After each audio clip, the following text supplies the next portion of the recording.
Welcome to the Expansive CEO podcast. I'm your host, Hannah Chapman, founder of Expansive CEO and X Squared Wealth Planning.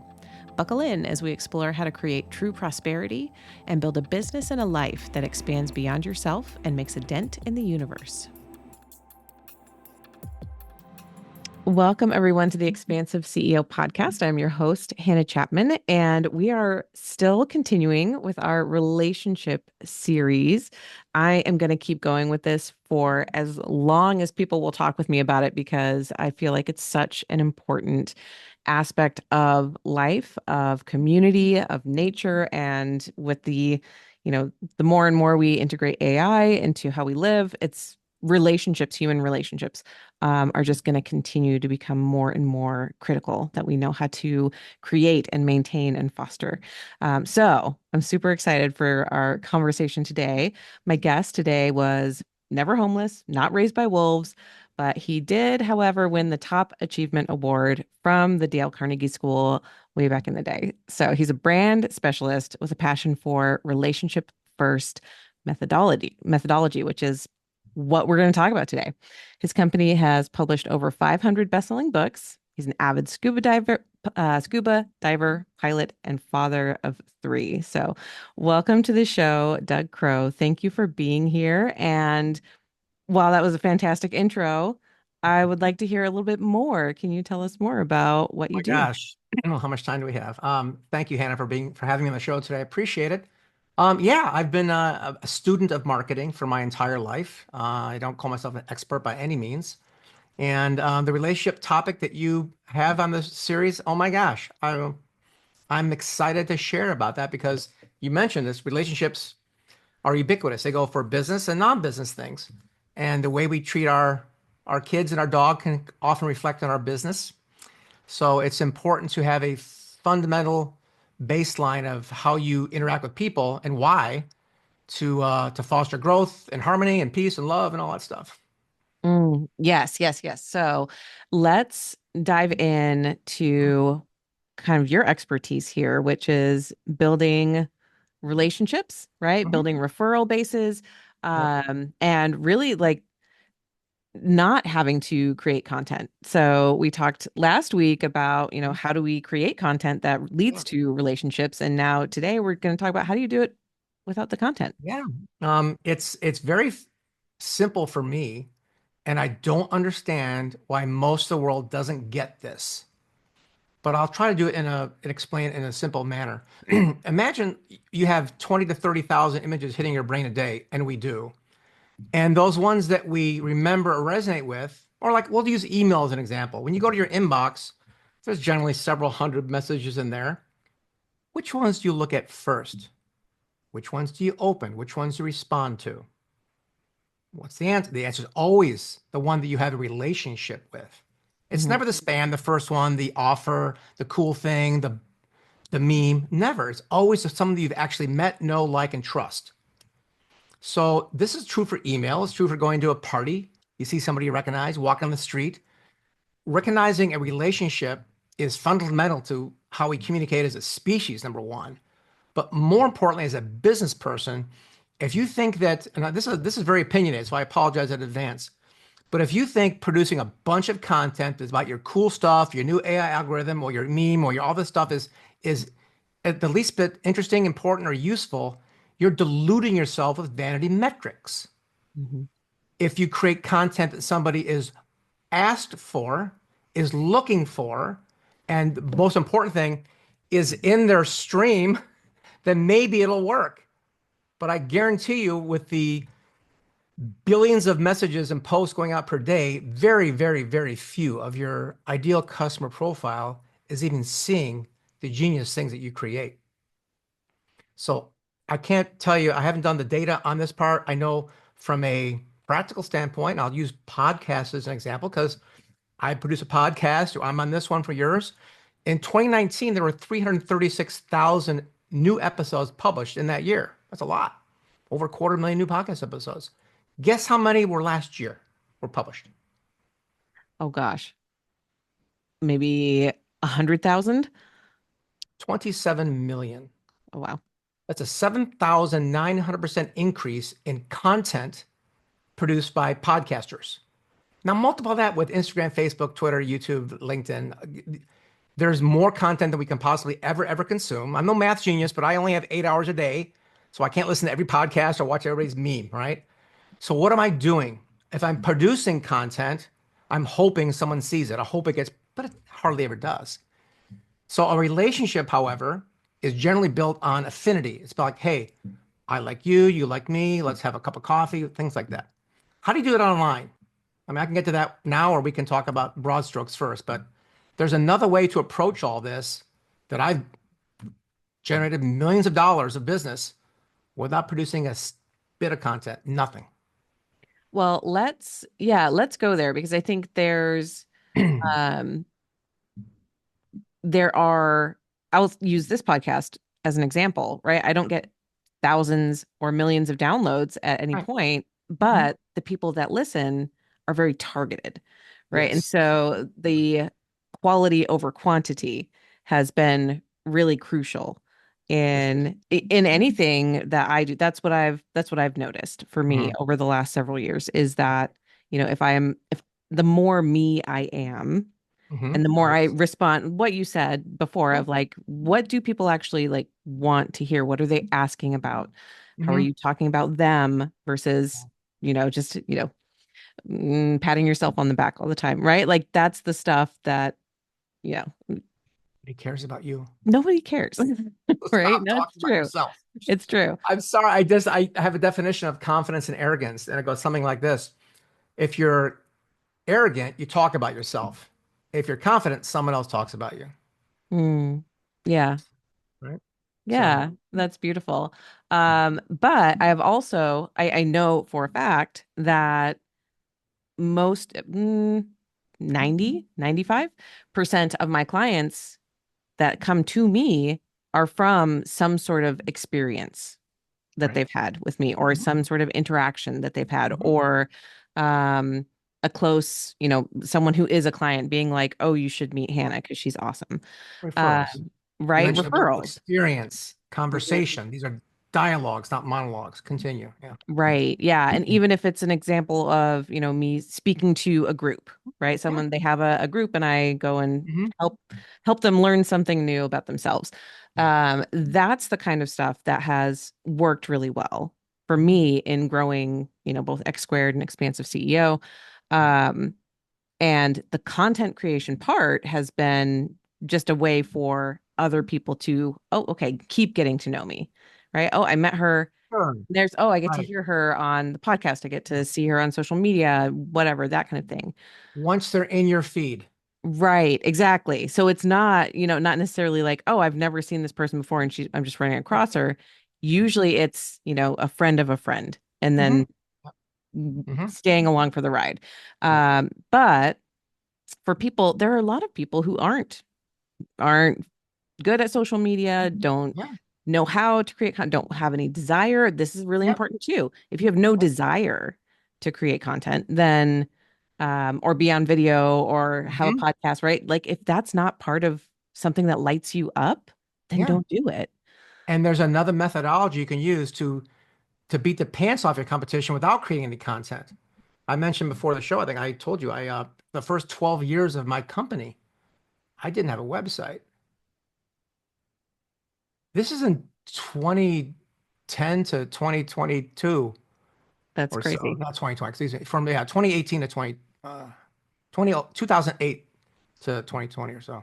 No Okay. website, but did millions of dollars in business without a website, without content.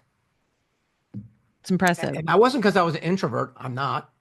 I just looked at social media as that, as being social. And I'm like, okay, that's fine. I have a Facebook account. I have LinkedIn. I have YouTube. I have these things. But you don't see hundreds of thousands of views on this stuff because it's not relevant to my clients. Mhm. So Go ahead and how? ask me a question. How do you do it? Yeah, how? It's elegantly simple, and you're going to laugh when I describe it because you're going to say, oh, yeah, of course. But it works 100% of the time, and it works really well the higher up you go on the food chain. And this is the key point of what I do because most of my clients are, 8, 9 figure enterprise type clients. And they're not on Facebook posting cat videos. Come on, they're doing business. However, so we'll take a service organization, maybe they do 10, 20 million a year in consulting contracts, et cetera. And they're in the content game. They're putting stuff out there, hoping their ICP sees it and values it and connects with them. And because they're people who are posting plenty of content, and I am not, I use it to my advantage. And so what we'll do is we'll take a profile, ideal customer profile, ICP of 100 people, senior executives, CEOs, founders, venture capitalists, whoever I want to target it for this campaign.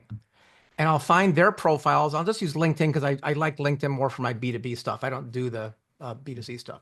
So for B2B, I'll go take 100 people, find their profiles, and I'll go and view their profile.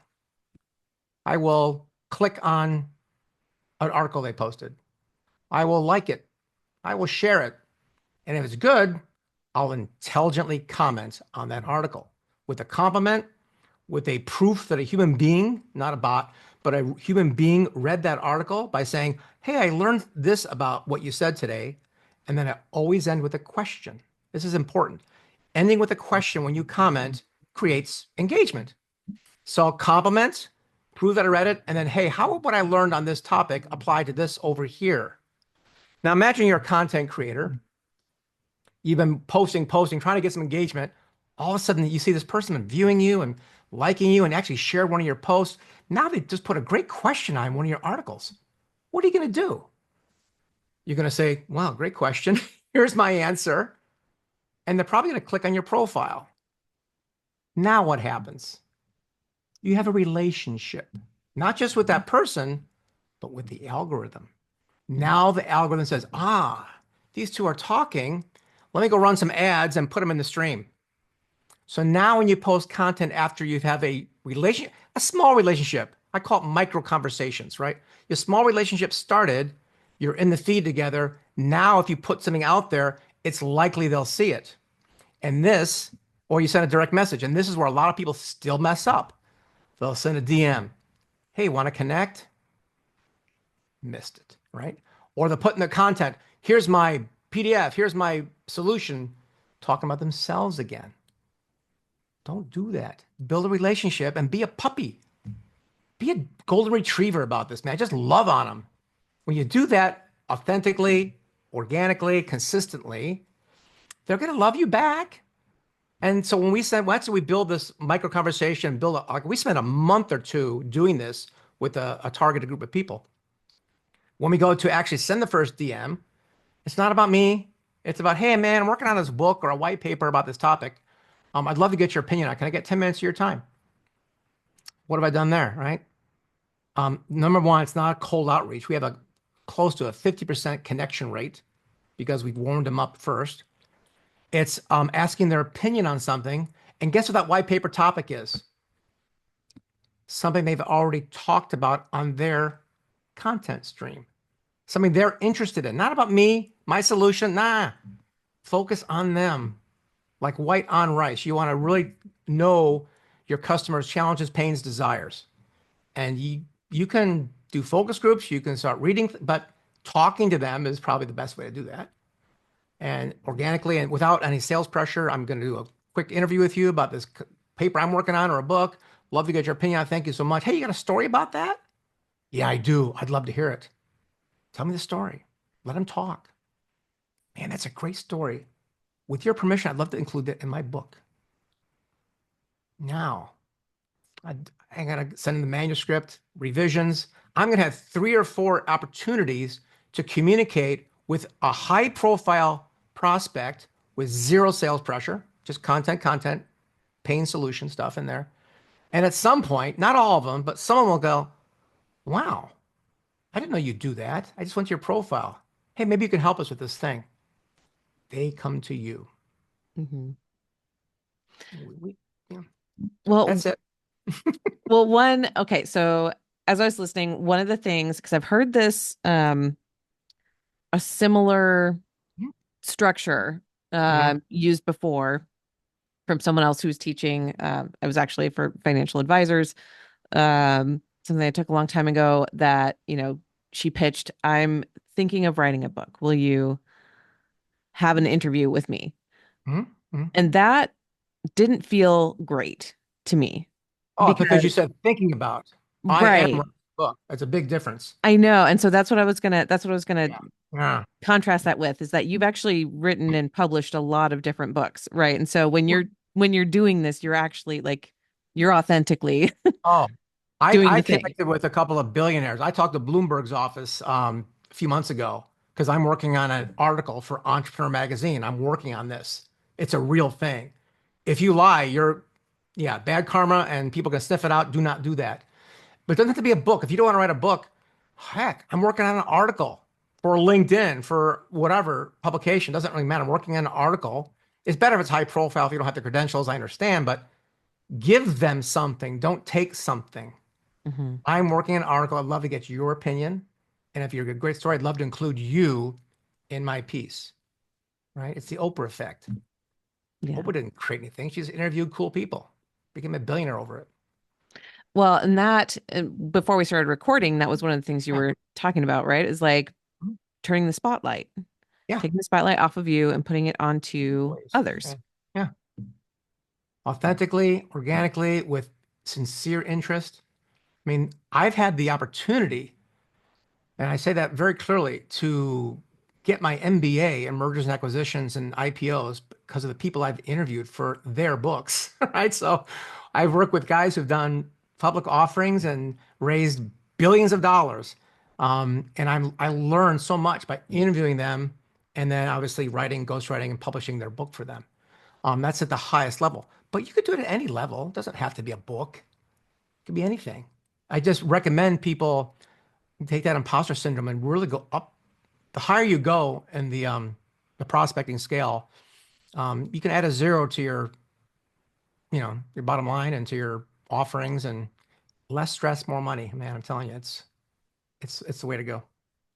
So if someone is listening to this Mhm. and they're saying, okay, I that sounds scary, Yeah. right? And I don't write, I don't do like so how can I do that authentically for Yeah. me? What would Perfect. you All say? right. So I've done this actually for a guy who was when I talked to Bloomberg's office, I was interviewing people for a magazine article, but I was contacting the scariest people on the planet. I was going to family offices. These are families who have 9 and 10 figure wealth. I mean, the richest people in our country. I'm like, hey, I want to interview you for a white paper. And I knew the topic because we had followed and built some affinity towards about 50 of them. I knew what their topic wasn't about money. It was about something else that was really troubling them. I won't go into details on that, but the premise was I'm going to interview them for a white paper. This is a industry paper that anybody can write, but it has to be scientifically based with some stuff to it. So don't be intimidated by the output, or do not be intimidated by who you want to communicate with. I'm not saying go call Elon Musk, okay? But there are other people who have had tremendous success that are more than willing to talk to you if you're working on an article about their industry. And anybody can create an article, and if you, as long as you put some good stuff there, some validated research, it has legs. Anybody can do that. I mean, you can use AI to help you with that. When we did it for my family office connection, we purposely did not finish the article. I did a first draft and like, oh, before we actually put the graphics in and give it to the ghostwriter and finish it, let's use that to go back to those offices that express an interest in it and say, kind of get your opinion on this and make it rough. Put some typos in there. Let them know that it's a work in progress so their opinion is relevant and useful and they get to read it. And then if you got a good story head, love to include your story in one paragraph in the article. Is that okay? A lot of them don't. They're private, so we have to be very careful with that. But we ask permission first. But yeah, don't want to be intimidated by the size of a book or credentials of a big magazine. Just go do an article. Mm. And what would be the follow up from that? Like, how would someone continue to, right? So you've written this article, um, or, had contact with these people a couple of different times. What we're talking about here is fostering longer term Yeah, relationships, right? yeah. So, And I'll backpedal on my thing about no content because when I say no content, I mean no self-effacing content, right? obviously I'm working an article that's relevant to them, I will have a content piece. So what we do at our company, and we've got a program that's was launched recently called Your Quantum Brand, is we'll do the month or so of relationship building, and then we create a single 30-minute live stream with a very targeted agenda towards our ICP's pain point, right? So it's very clear and very targeted. We'll take that live stream and then we take the content and then we do some manual editing on it and make an ebook, a video, a white paper, an audible book, and we can publish all this content. And then since we've built up the affinity and the feed recognizes us, as I drip out these different modalities, video, text, audio, whatnot, and the people are in my feed, depending on what their time of the day, because your feeds go instantly. We do 2 or 3 pieces a day on this. From one live stream, we create a month's worth of content that, again, is laser focused on their pain. And it works really well. And it's a simple process. Build a relationship, you know, 30-minute live stream, repurpose that for months worth of content. So, like you said, it's not no content, No, we don't but start with yeah, you don't start with that, but it is. it's minimal because it's really 30 minutes of my client's time on a live stream, but we create from their words and our research and their affinity targeted stuff that we can drip in directly or publicly, depending on what it is. But the quantity of content is the thing that daunts a lot of people, and the reason that are leading into AI is it takes to do good content takes thought. It Mhm. takes relevance, and I want to talk about. So when we interview all of our clients and their pain points, it's easy to create it, and I only need 30 minutes to create a month or two of stuff that is relevant to them. And you're hardly in it. It's really not about you at all as a client. It's about the client's client. Mm. So I would love to go back to something Sure. else that we talked about before we started recording. You one mentioned Adam Grant's new book, and I would love to just. It also brought up the Go Giver was the other thing that like came up in my mind Bob. when you showed me Adam Grant's new Bob book. is a good friend of mine. Bob Berg. Yes. Wonderful, wonderful man. Yeah. Yeah. And that, building from what was Adam's new book, Givers and Takers? Adam's book is Give and Take. Give and Take.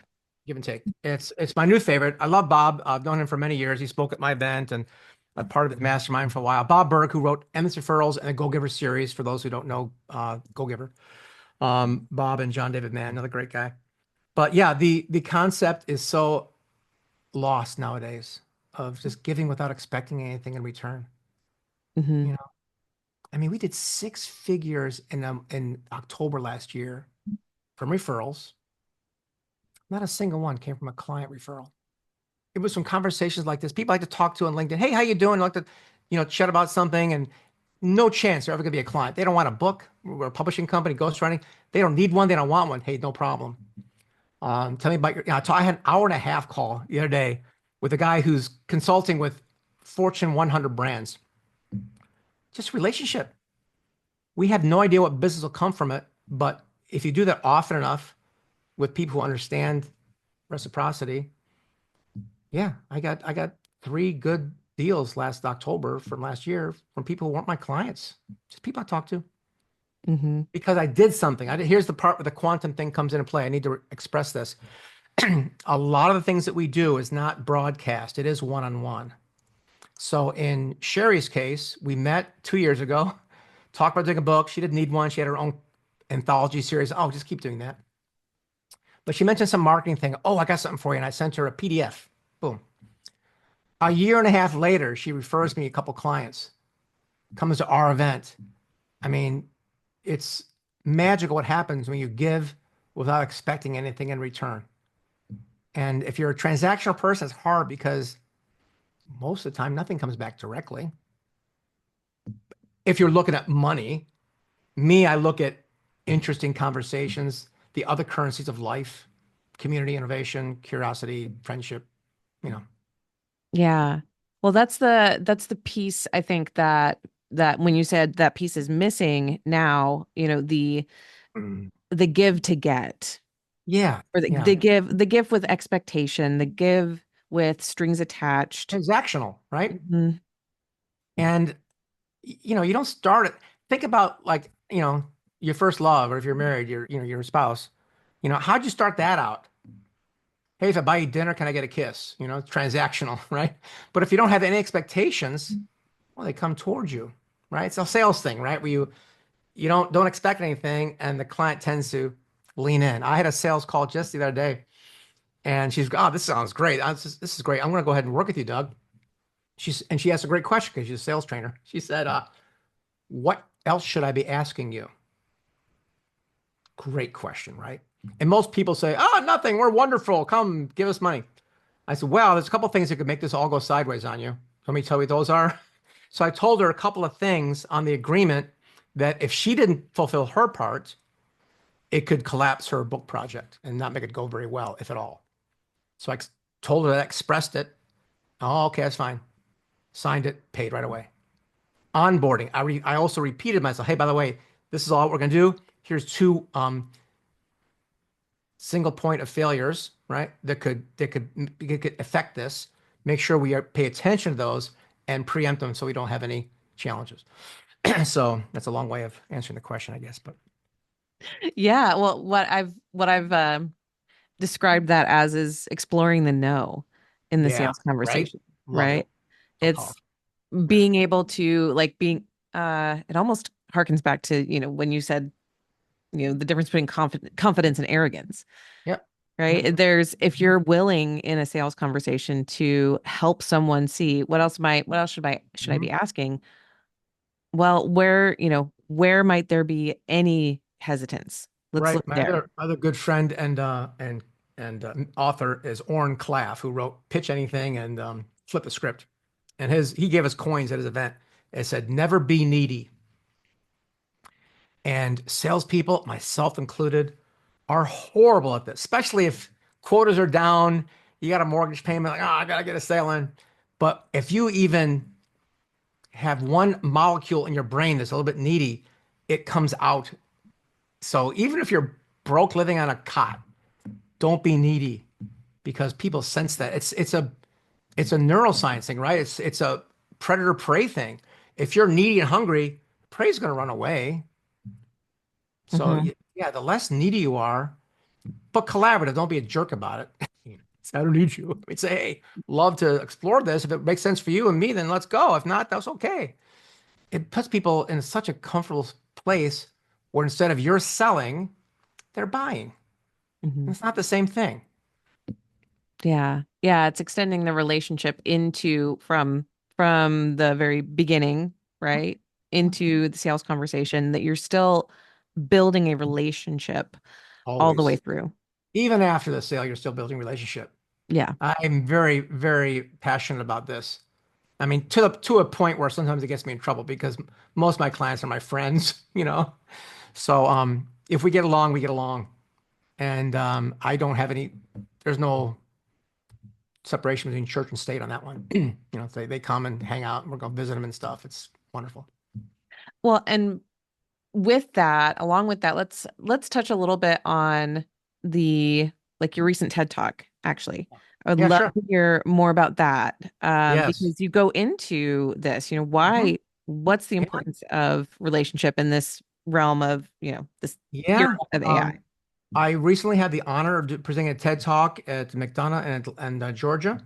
And, it's a very competitive environment to get one of those stages, but I had some great help with that. And listen, I'm a relationship centric person. Doesn't mean I don't like or don't use AI. I use it every day on things, just not for storytelling because it sucks at that. But for other things, for structure, for spinning titles, it's wonderful. I love it. I embrace it. I have no fear of it.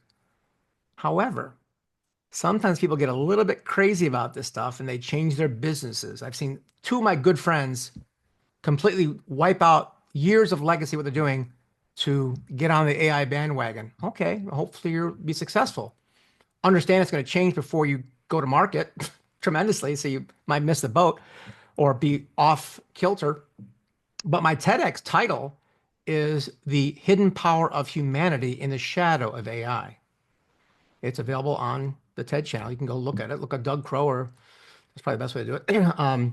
The Hidden Power of Humanity in the Shadow of AI, where I start with a story, of course, and I talk about there are some things AI can do wonderfully, and we're just at the early stages. It's going to get crazy good in every area. It's going to change our world, planet, no question. But there are a few things that it cannot do, and hopefully will not ever be able to do. For example, AI is great at regurgitating, reformatting words and making structure and, myopic two-dimensional stories, but it can't experience emotion. It has no experience. It's a robot. It's like Data on Star Trek, right? It's emotionless. It tries to write with emotion. I've seen it try, but I can almost always spot it. Like, okay, it's not written by, not felt by a Hmm. human being. So it has no soul. It can't experience emotion. And my rule point of the TEDx talk was responsibility. I told a responsibility story with flying an airplane and getting in trouble with the president of the United States because my plane got too close to where he was. And that's part of the TEDx talk. You can tune in and watch that one. It was a very seminal moment. But I was responsible, and because I was responsible to my pilot, my aircraft, I did not get in trouble like most pilots do when they stray too close to the president. But responsibility in AI is a funny thing because we use it. I create a graphic and I've used it for everything. I use it for voice and music and pictures and words. And yeah, but it's not responsible. You are. You're putting your name, your reputation on your content. So gosh darn it, go edit it. Go infuse some humanity into it. Put some emotion in it. Rewrite some things. Make it your own. We have a process where my ghostwriters, she calls it de-AIifying. Had some manuscripts come in recently. I'm like, you wrote 40,000 words last week on your topic? Let me see that thing. I go, oh, yeah, okay. You and a robot wrote that, mainly the robot. Well, let's de-AIify it for you and put some heart, soul, response, and humanity in the thing. So it'll be readable and people will say, ah, this is you. This is not a Hmm. bot. Yeah, that's pointing back to again the authenticity, the importance of authenticity Mm-hmm. always. Yep. I think we've been having this conversation in the zeitgeist for a long time, right? Around authenticity, vulnerability. Um, Brene Brown brought it up, Oh, yeah. a couple decades ago at this point. But it feels like that is even more important, right? Like if you didn't get on the Yes. vulnerability, authenticity bandwagon the first time, it's actually more important now, given where we're going. 100 times more important. And especially, I was reading something the other day. I forget the source. I apologize for that. But some of these futurist pundits were talking about the growth curve of technology. And his premise was that the internet itself is peaking. And we're going to see in the coming years declining in value overall because of the AI and deep fakes and what's real, what's honest, what's true. I don't know anymore. But if I go shake a hand at a coffee shop with somebody, that's real. But this fake stuff, it's already getting so good. I mean, remember a couple years ago, you could always tell when it was a fake thing, Hmm. and now I'm like, I don't know, is that real or not? So, and some of it's still sketchy, but this is early stage stuff. Yeah. It's going to get so good that you won't be able to tell the truth from fiction. And don't be scared by that. I'm not. I'm just leaning into more in-person relationships and meetings because I know that that's real.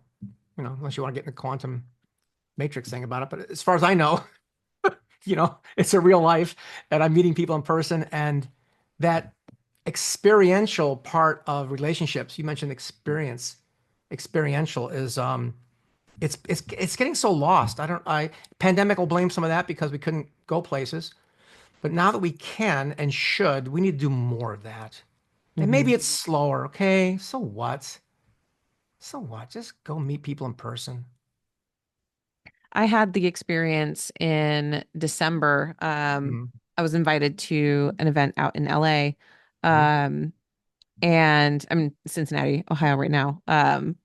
For context. So, it was It's like, all right, yes, I can get on a plane. I can go out there. Um, and made it work, made it fit in the schedule. It was the best experience I've had in a Mhm. long time. Meeting again, just a room full of people who, when you're in a room where the vibe is Yep. right, or the way I like to Hmm. put it is like ringing your tuning fork, right? Yeah.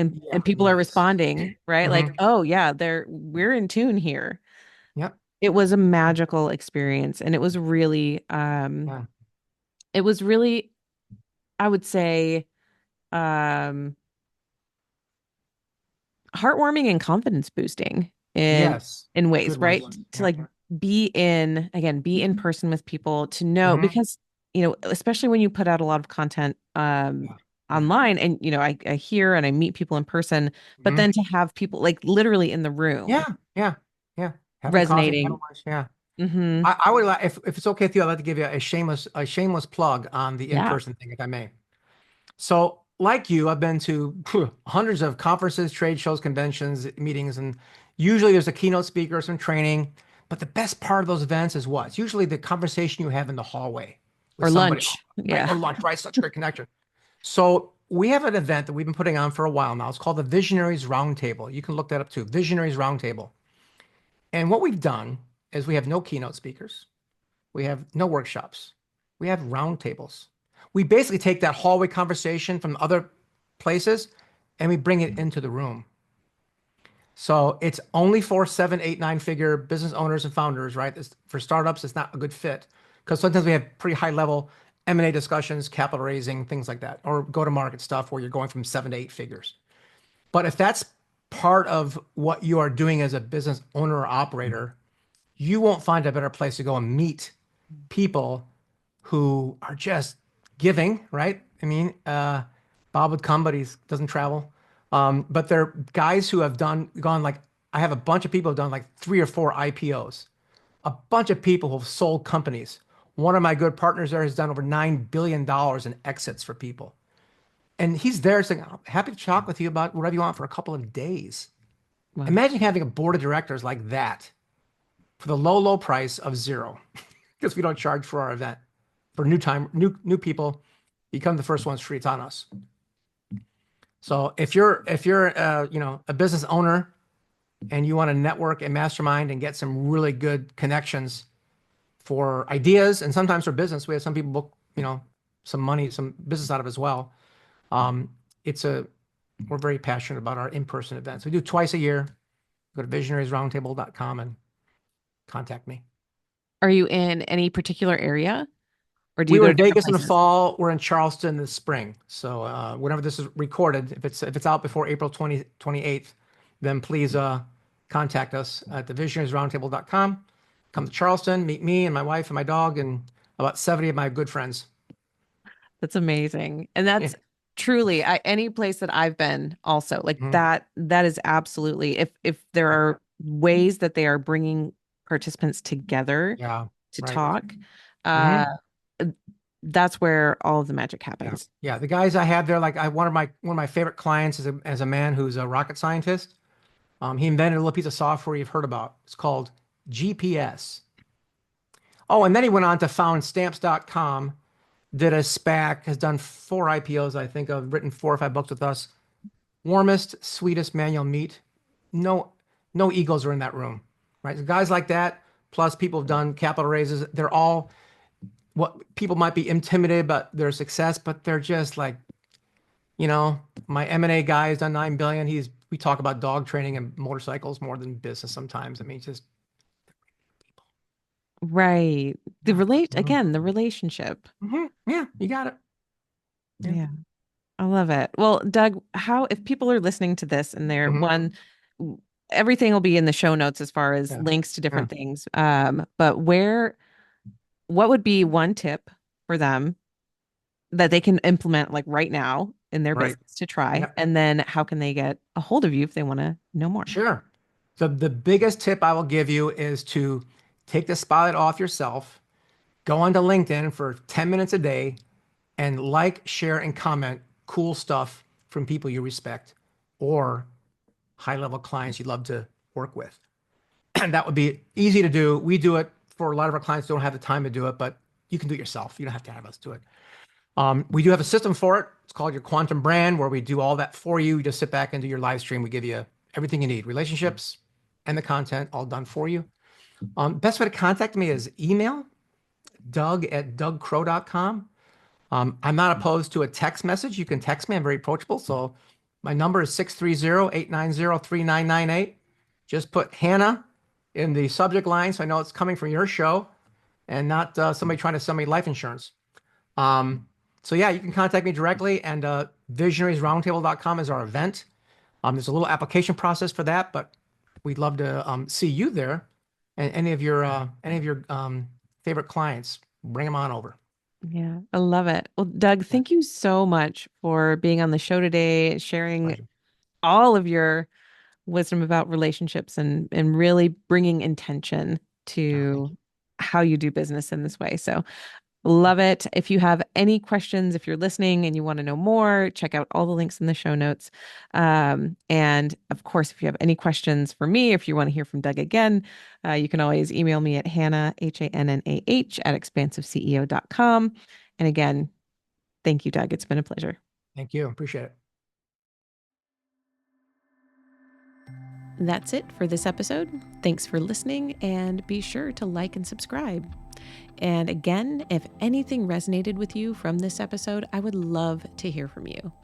Email me at Hannah, HANNAH, at expansiveceo.com and tell me about it. And if you're ready for your greatest expansion, you can find ways to work with me at expansiveceo.com and at x2wealthplanning.com. That's X, the numeral 2, wealthplanning.com.